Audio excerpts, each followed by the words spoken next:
अस्सलाम वालेकुम जी, अभिषेक आप लोगों के साथ। और मैं अभी आप लोगों के साथ एक शॉर्ट सी वीडियो शेयर कर रहा हूँ, इसी क्लिप के साथ ही अटैच होगी। उसमें मैं सबसे पहले तो आपको मॉनेटरी पॉलिसी के बारे में बताऊंगा, फिर मॉनेटरी पॉलिसी की टाइप्स शेयर करूंगा, उसका इम्पैक्ट क्या होता है और किस वजह से ये बढ़ाना पड़ रहा है, ये सारी चीज़ें आप लोगों के साथ डिस्कस करूँगा। पॉजिटिव इम्पैक्ट है या नेगेटिव इम्पैक्ट है वो भी डिस्कस करेंगे। फिर लास्ट पे मैं आपको एक शीट शेयर करूँगा जिसमें किस किस कंपनी पे कितना कितना इम्पैक्ट आएगा इसका, तो उसकी अर्निंग पर शेयर कितनी कम होगी, तो और उसके लोन्स की रेशो क्या है वो आपके सामने स्क्रीन पे शो होगी। वो एक छोटा सा टेबल है, वो एक ब्रोकरेज हाउस का शेयर किया गया है, वो आपको उससे भी अंदाज़ा हो जाएगा सबसे ज़्यादा कौन कौन से सेक्टर, कौन कौन सी कंपनीज मुतासिर होंगी। तो ये सारी चीज़ें आपको इस वीडियो में मिलेंगी। और अगर मज़ीद आप डिटेल जानना चाहते हैं तो चैनल को भी सब्सक्राइब कीजिएगा। अभी स्टार्ट करते हैं आपके साथ मॉनेटरी पॉलिसी अनाउंसमेंट हो चुकी है जी, और बड़े दुखी दिल के साथ उसकी परसेंटेज मैंने अभी देखी है 1.50%, मतलब 1.50% रेट इसका बढ़ा है। और ओवरऑल देखा जाए तो कुछ मतलब स्ट्रेटजीज होती हैं गवर्नमेंट की, स्टेट बैंक की, वो इन्फ्लेशन को कंट्रोल करने के लिए पैसे को मार्केट में, पाकिस्तान में मतलब जैसे मुल्क में सप्लाई को कंट्रोल करने के लिए। तो उसके अलावा ये जो बैंक्स की आपस की ट्रांजैक्शंस होती हैं उनको थोड़ा सा कंट्रोल करने के लिए, बढ़ाने या गिराने के लिए ये स्ट्रेटजीज होती हैं। उसमें मॉनेटरी पॉलिसी, इंटरेस्ट रेट को बहुत ज़्यादा कंसीडर किया जाता है। और दो तरह की मॉनेटरी पॉलिसीज़ होती हैं जी, एक होती है एक्सपेंशनरी और एक होती है कॉन्ट्रैक्शनरी। है कि एक्सपेंशनरी में जब मार्केट में जैसे एकदम से कोई किसी कंट्री में बड़ी सिवियर किस्म की सिचुएशन हो जाती है, लाइक जैसे कोविड हुआ था, वो पूरी दुनिया में हुआ था, तो उस सिचुएशन में रिसेशन होता है, इकोनॉमी गिरी होती है, उसमें अनएम्प्लॉयमेंट पीक पे होती है, और पैसा जो है वो इतना ज़्यादा गर्दिश में नहीं होता, एक्टिव नहीं होता, जिस वजह से जो मुल्क के हालात हैं, कंडीशंस हैं, वो बहुत ख़राब हालत में होती है। फिर उसको कंट्रोल करने के लिए कोई गवर्नमेंट रूटीन से बहुत नीचे लेके जाती है इंटरेस्ट रेट को। और जब इंटरेस्ट रेट को बहुत नीचे लेके जाते हैं तो उसका फिर फ़ायदा ये होता है कि एकदम से जो बड़े स्केल की कंपनीज होती हैं, कारोबार कर रही होती हैं, वो फिर अपना कारोबार उनको सस्ता पड़ता है, उसको कर्जा लेना सस्ता पड़ता है, वो लोन उठाते हैं बैंकों से और अपने काम में लगा के उसमें तेज़ी करवाने की कोशिश करते हैं, जिससे इकॉनमी रिवाइव होना शुरू होती है और उसमें एक तेज़ी आती है। जैसा कि हमने भी फिर देखा अपने मुल्क में कि वो बहुत अपने मिनिमम लेवल पर ले आए, 6% के करीब ले आए थे इंटरेस्ट रेट को। तो उसके बाद इकॉनमी थोड़ा सा रिवाइव हुई, लार्ज स्केल मैन्युफैक्चरिंग इंडस्ट्रीज़ का डाटा हमारे पास आता रहता है, उसकी ग्रोथ बहुत शानदार रही। उसके अलावा ऑटो सेक्टर की बहुत शानदार रही, हमारी टेक्सटाइल ने बड़ा ज़बरदस्त परफॉर्म किया। और इन सारी चीज़ों को जब सारे सेक्टर्स को एनालाइज करते हैं, उसके पीछे एक ये मॉनेटरी पॉलिसी जो एक्सपेंशनरी मॉनेटरी पॉलिसी है उसका इम्पैक्ट भी था कि इंटरेस्ट रेट उन्होंने हाफ कर दिया था। लेकिन उसके बाद फिर अब आईएमएफ के पास दोबारा जाना पड़ा है। फिर उसमें एक कंडीशन ये भी थी कि हम ये इंटरेस्ट रेट बढ़ाएं। स्टेट बैंक उसमें से भी, क्योंकि बैंकों से भी मार्जिन लेता है, उनको इशू भी करने होते हैं लोन्स, तो वहाँ से भी कुछ रिकवरी होगी। उसके अगेंस्ट डॉलर और उसकी एक स्टेबिलिटी को इंश्योर किया जाए। क्योंकि जब किसी मुल्क से या किसी इदारे से इंटरनेशनल लेवल पर कोई भी मुल्क कर्जा लेता है, चाहे वो चाइना हो, सऊदीया हो, आईएमएफ हो, कोई भी हो, उसके साथ आप लोगों को अपनी खुददारी को भी फिर गिरवी रखना पड़ता है। और उस सिचुएशन में हमें उनकी हर बात माननी पड़ती है, क्योंकि जब कोई कर्जा देता है वो फिर साथ में ये भी पूछता है कि आप हमें कब वापस देंगे।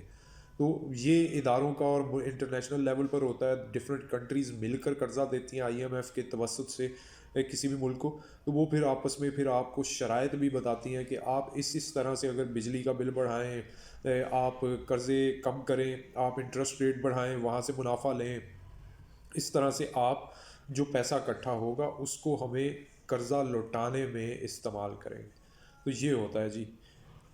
पेंशनरी मॉनेटरी पॉलिसी का मैंने बता दिया, और साथ में ये भी बता दिया कि कर्जे की वजह से भी प्रॉब्लम आती है। सेकंड फिर ये आता है जी कि जो आपकी कॉन्ट्रैक्शनरी पॉलिसी आती है, और ये इस वक्त कॉन्ट्रैक्शनरी मॉनेटरी पॉलिसी है।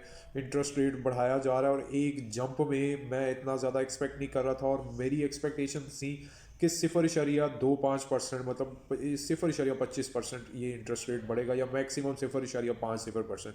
तो ये बहुत ज़्यादा बढ़ा है। इससे बहुत ज़्यादा प्रॉब्लम्स आएंगी, कंपनीज़ की प्रॉफिटेबिलिटी कम होगी, मार्केट में कैश फ्लो कंपनीज़ का डिस्टर्ब होगा। तो उसके अलावा जो ये है कि सिर्फ एक जो एक्टिविटी प्रमोट होगी वो होगी जी बैंकिंग सेक्टर में सेविंग्स, और उनकी जो एक्टिविटीज़ हैं बैंकिंग सेक्टर की वो थोड़ी तेज़ होंगी। अदरवाइज़ जो बाकी सेक्टर्स हैं उन सब का फ्लो जो है वो डिस्टर्ब हो जाएगा। तो ये है जी सारा फैक्टर। अब देखते हैं कि इसकी वजह से क्या इम्पेक्ट क्या आता है। बेसिकली जब बैंकों में इंटरेस्ट रेट बढ़ जाता है, आप देख लें अब 8.5%, 8.25% जो भी इंटरेस्ट रेट बन रहा हो, ये एक रीज़नेबल परसेंटेज बन गई है। तो जो लोग सेफ साइड पे इन्वेस्टमेंट करना चाहते हैं वो क्या करते हैं, वो स्टॉक मार्केट और इस तरह की दूसरी जो मार्केट्स होती हैं, बॉन्ड्स होते हैं, उधर से पैसा निकलवा लेते हैं। वो कहते हैं बस ठीक है, सुकून से बैंकों में रखें, खुद ही वो 8.5% हमें मिलता रहेगा, और उस पर कंपाउंडिंग के हिसाब से हम देखेंगे और हमें कुछ ना कुछ गेन मिल जाएगा। जब इंटरेस्ट रेट बहुत लो होता है तो लोग सोचते हैं यार इसमें मिलना क्या है हमें, तो इसलिए बेहतर है कि कोई ऐसा सोर्स ऑफ इन्वेस्टमेंट ढूंढा जाए जिसमें हमें ये 8%, 10%, 12% तक का गेन मिल सके। तो फिर उसमें फौरी जो थोड़े से एक्सपर्ट लोग हैं उनके माइंड में आता है कि क्यों ना स्टॉक मार्केट में रखें। और उसके अलावा अगर आप देखें तो इंस्टीट्यूशंस भी यही करते हैं। फिर ये जैसे म्यूचुअल फंड्स हैं, इन्होंने कुछ मार्जिन अपना यहाँ से निकलवा के आप बैंकों में रखना शुरू कर देना है। कुछ पोर्शन उन्होंने डिविडेंड स्टॉक में रखना होता है, तो वो कोशिश करेंगे आप डिविडेंड स्टॉक से भी निकलवा लेंगे कि उनकी यील्ड भी इतनी अच्छी, बहुत सारे डिविडेंड स्टॉक्स हैं जिनकी यील्ड जो है वो 8% से भी कम बन रही होगी, वो वहाँ से निकालेंगे, वो कहेंगे बैंकों में रख लें। तो स्टॉक मार्केट की एक्टिविटीज़ थोड़ी सी सुकड़ जाएंगी। तो ये कुछ डैमेज आ सकता है, मार्केट इसका प्रेशर ले सकती है। लेकिन एक चीज़ ये भी है कि कुछ हद तक मार्केट ने इसका प्रेशर ऑलरेडी लिया भी हुआ है। तो खैर ये कोई पॉजिटिव चीज़ नहीं है, ये स्टॉक मार्केट के पॉइंट से और इन्वेस्टिंग एक्टिविटीज़ के पॉइंट से ये थोड़ा सा नेगेटिव, बल्कि काफ़ी नेगेटिव फैक्टर है, क्योंकि बहुत ज़्यादा इंक्रीज़ किया है इससे। ये तो कह रहे हैं कि महंगाई कंट्रोल करेंगे, पैसे की सप्लाई को कंट्रोल करेंगे, मुमकिन है कि ये वाला फैक्टर भी बन जाए। लेकिन एक और फैक्टर भी आप देखें कि जब कंपनीज जो कमा रही हैं, बिजनेस कर रही हैं लार्ज स्केल, उनकी एक्टिविटीज़, उनकी जो एक्सपेंशंस चल रही हैं, बहुत सारी कंपनीज एक्सपेंशन में गई हुई हैं और अभी भी कर रही हैं, तो वो अपनी एक्टिविटीज़ को थोड़ा कंट्रोल करेंगी, जिससे अनएम्प्लॉयमेंट जो है वो थोड़ी सी बढ़ेगी। वो जब अपनी एक्सपेंशन उस तरह से नहीं करेंगी या रोक लेंगी, तो जो मज़ीद जॉब अपॉर्चुनिटीज़ क्रिएट होनी थी उनमें डैमेज आएगा। तो ये सारे फैक्टर्स हैं, इन सबको देखना पड़ेगा, इसके साथ फिर वर्किंग करनी पड़ेगी। मीनवाइल मैं आपको एक और डाटा भी शेयर कर रहा हूँ जिसमें बताया गया है कि किस कंपनी पे कितना इम्पैक्ट आएगा ये इंटरेस्ट रेट बढ़ने से, नेगेटिव इम्पैक्ट आएगा या पॉजिटिव आएगा। तो वो मैं आपके साथ अभी एक शॉर्ट सी लिस्ट है 8-10 कंपनी, 12 कंपनियों का, वो डाटा मैं आपसे शेयर करता हूँ ताकि आपको इससे भी मज़ीद अंदाज़ा हो सके। ये है जी सबसे ज़्यादा डैमेज जो होगा जी, ये आपके सामने है। डीजीकेसी को 1 रुपये 61 पैसे की अर्निंग कम होगी, इसकी अर्निंग पर शेयर। INIL को 1.58 पैसे की, चिराट सीमेंट को 1.24 पैसे, मुगल को 1.07। ये टॉप 4 है। और टॉप 5 की अगर बात करें तो सरले है जी 0.76, ASTL है 0.75, ISL है 0.41, और PSO है। इसके अलावा इफर्ट है, इस पे थोड़ा सा पॉजिटिव इम्पैक्ट शो कर रहे हैं जी 0.30। लकी पे बहुत कम है। तो MLCF पे भी माइनर है, बहुत ज़्यादा नहीं है। लेकिन ये बड़ी कंपनीज हैं, ये बड़े मेन बोर्ड आइटम्स हैं, इन पे ये आप लोगों के सामने है, ये अच्छा खासा डैमेज होगा। DGKC, INIL, चिराट और मुगल पे तो बहुत ज़्यादा इम्पैक्ट आएगा। अब देखते हैं कि कल मार्केट और ये वाले शेयर्स कितना इसका इम्पैक्ट लेते हैं और किस तरह से लेते हैं।